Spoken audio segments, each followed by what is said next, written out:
আম্মা জান আয়েশা বলেন 9টা কারণে আল্লাহ তাআলা আমাকে শ্রেষ্ঠত্ব দান করেছেন। নাম্বার 1 হলো আমি একমাত্র স্ত্রী। রাসূল বলেছেন শরীর খাবার যেমন শ্রেষ্ঠ খাবার, আমার স্ত্রীর মধ্যে সবচেয়ে শ্রেষ্ঠ স্ত্রী হচ্ছে আমার আয়েশা। জোরে কোন সুবহানাল্লাহ। আমি একমাত্র কুমারী স্ত্রী ছিলাম। 9 বছরে বিয়ে হয়েছে, 13 বছরে নববধূ হয়ে নবীর ঘরে পদার্পণ করেছি। আমি আয়েশা নিজের চোখে জিবরাইলকে দেখেছি, সুবহানাল্লাহ। এবং নবীর সঙ্গে যখন একই বিছানায় শুয়ে থাকতাম, একই চাদরের নিচে ওহী নাজিল হতো, আমি থাকতেই জোরে কোন সুবহানাল্লাহ। আমি আয়েশা, আমি নিজেকে ধন্য মনে করি। আমি আয়েশা, আল্লাহ তাআলা আমার শান, আল্লাহ তাআলা একাধিক আয়াত নাজিল করেছেন। আমি আয়েশা নিজেকে ধন্য মনে করি। মৃত্যুর পূর্বে আমার রাসূল আমার ঘরে তিনি পদার্পণ করলেন, আমার কাছেই তিনি আসলেন। এসে বলছেন, আয়েশা প্রচন্ড মাথা ব্যথা হচ্ছে, মাথায় একটু পানি ঢেলে দাও। নবীজিকে আমার উরুতে রাসূল মাথা রাখলেন, বালিশ দিলাম, বালিশটা ঠেলে সরাইয়া দিলেন, আমার উরুতে রাসূল মাথা রাখলেন। আমি মাথার চুলগুলো সুন্দর করে ম্যাসেজ করে দিলাম, মাথায় পানি ঢেলে দিলাম। নবীজি আস্তে আস্তে ছোট্ট ছোট্ট শব্দ দিয়ে কথা বলছেন, কথা মুখ থেকে বের হচ্ছে না, প্রচন্ড দুর্বল। রাসূল বলছেন, আয়েশা মুখটা কেমন যেন দুর্গন্ধ মনে হচ্ছে, একটা মেসওয়াক এনে দাও তো, মেসওয়াক করব আমি। আমার নবীজি মেসওয়াকের প্রয়োজনীয়তা যখন অনুভব করলেন, আম্মা জান আয়েশা উঠবেন কেমনে, নবীজির মাথা তার উরুতে রাখানো আছে। আস্তে করে ইশারা করে ডাক দিচ্ছেন তার ভাইকে, আব্দুর রহমান ইবনে আবু বকর রাদিয়াল্লাহু আনহুকে ডাক দিলেন। ডাক দিয়ে বলছেন, ভাই আব্দুর রহমান একটা মেসওয়াক এনে দাও। মেসওয়াক এনে দেওয়া হলো। মেসওয়াকটা শক্ত মনে করে আম্মা জান আয়েশা সেই মেসওয়াকের আগাতে নিজের মুখে নিয়ে দাঁতের সঙ্গে লাগায়া চাবায়া চাবায়া চাবায়া চাবায়া মেসওয়াকের আগাটা তিনি নরম করে দিলেন, নবীর হাতে দিলেন। নবীজি মেসওয়াকটা নিলেন, মেসওয়াকটা নিয়ে আগে দাঁত পরিষ্কার না করে মেসওয়াকের আগায় লেগে থাকা থুতুগুলো চুষে চুষে পান করছেন আর মুস্কি মুস্কি হাসি দিচ্ছেন। জোরে বলি সুবহানাল্লাহ। রাসূল মারা যাবেন, আম্মা জান আয়েশা বলেন আমি নিজেকে ধন্য মনে করি, রাসূল তার জীবনের শেষ খাবার খেয়েছেন। আমি আয়েশা আমার মুখের লালা, আমার লালাগুলো রাসূল চুষে চুষে পান করেছেন। আর ইঙ্গিত দিয়ে বোঝাচ্ছেন, আয়েশা রে আমার মৃত্যুর সময় ঘনিয়ে এসেছে, আমি তোমাকে খুব ভালোবাসি। জোরে বলুন সুবহানাল্লাহ। স্বামী স্ত্রী মোহাব্বত কে দেন?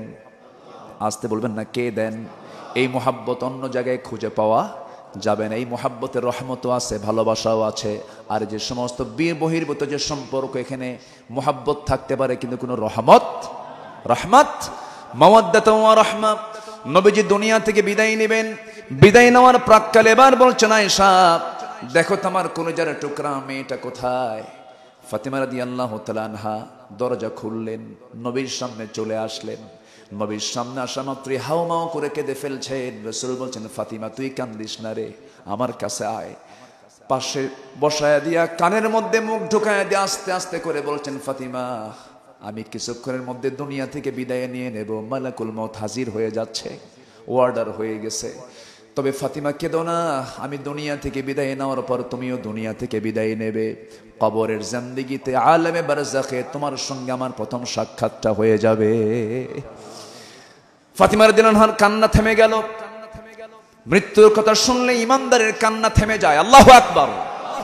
কারণ মৃত্যুর মধ্য দিয়ে কাকে পাওয়া যায়? সরাসরি কাকে পাওয়া যায়?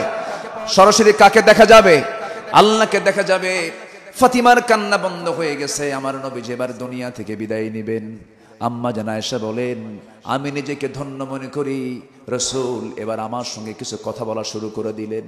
রাসূল বলছেন, দেখো তো আয়েশা, ঘরের মধ্যে কোনো কিছু আছে নাকি? আমার নবীজির ঘর এত ছোট ছিল, বিশ্ব নবীর ঘরের একটা স্ট্রাকচার বলে দেই। আমার নবীর ঘরটা এত ছোট ছিল, রাসূল যখন ঘরের মধ্যে ঢুকতেন ছাদের সঙ্গে মাথা ঠেকে যেত। যখন তিনি ঘুমিয়ে পড়তেন মাথা একটা দেওয়ালে লেগে থাকতো, পা আরেক দেওয়ালে লেগে থাকতো। ঘরের কোনো দরজা ছিল না, সালার চট থাকতো। বিশ্বনবী বিশ্ব শাসন করেছেন সিম্পল জীবন গ্রহণ করে। সম্পদ কিন্তু কম ছিল না, সমস্ত সম্পদগুলো অক্ষ করে দিয়েছেন কার পথে? আল্লাহর পথে। নবীজির ঘরে কোনো ফার্নিচার ছিল না। নবীজির ঘরে ছিল ঝুলন্ত তরবারি, ঢাল, বর্ষা, তীর, ধনুক, লৌহ বর্ম, যুদ্ধের পোশাক ছিল রাসূলের ঘরের ফার্নিচার। আল্লাহু আকবার। আজকে মুসলমান কোথায়? আজকে মুসলমান কোথায়? নবজির দিনের বেলা কাটতো ঘোড়ার পিঠে, রাত্রে বেলা কাটতো যায় নামাজে। রাসূল দুনিয়া থেকে বিদায় নেবেন। আম্মা জান আয়েশা বলছেন, রাসূল আমাকে আস্তে করে ডাক দিয়ে বলছেন, দেখো তো ঘরের মধ্যে কোনো কিছু আছে নাকি। তন্ন তন্ন করে খুঁজে বের হলো, কয়েক টুকরা স্বর্ণের বার খুঁজে পাওয়া গেল। সেই স্বর্ণের টুকরাগুলো, খণ্ড খণ্ড স্বর্ণের টুকরাগুলো নবীজি হাতের তালুতে রাখলেন। তালুতে রেখে বলছেন, ওরে আয়েশা, এতটুকুন সম্পদ আমি দুনিয়াতে রেখে যেতে চাই না। এতটুকুন সম্পদ আমি আল্লাহর পথে, দ্বীনের পথে আমি খরচ করে গেলাম। জোরে কোন সুবহানাল্লাহ। রাসূল দিয়ে দিলেন সবকিছু। আমার নবীজি মৃত্যুর জন্য প্রস্তুতি নিচ্ছেন, এমন সময় বলছেন, আয়েশা তুমি আমার কাছে কোনো কিছু চাও নাকি? তিনি বলছেন, ইয়া রাসূলুল্লাহ, আমি আপনার কাছে এটাই চাবো, আপনি আমার জন্য একটু আপনি আমার জন্য একটু দোয়া করেন। রাসূল বলছেন, আল্লাহ আমার আয়েশার আগের পরের সমস্ত গুনাহকে তুমি আল্লাহ মাফ করে দাও। আম্মা জান আয়েশা বলছেন, ইয়া রাসূলুল্লাহ, আমার জীবনের সবচেয়ে বড় আনন্দের সময় এখন, আপনি আমার জন্য এত সুন্দর দোয়া করেছেন। রাসূল বলছেন, আয়েশা রে, এই দোয়া শুধু তোর জন্য করি না, আমি সর্বক্ষণ এই দোয়াটা করি। শুধু তোমার জন্য এই দোয়াটা করছি না, আমি এই দোয়াটা আল্লাহর কাছে সব সময়ের জন্য করি, আল্লাহ আমার উম্মত যারা আছে, মেহেরবানি করে আমার উম্মতের আগের পরের সমস্ত গুনাহগুলোকে তুমি আল্লাহ মাফ করে দাও। রাসূল আমাকে কম ভালোবাসেন না বেশি ভালোবাসেন? কম না বেশি?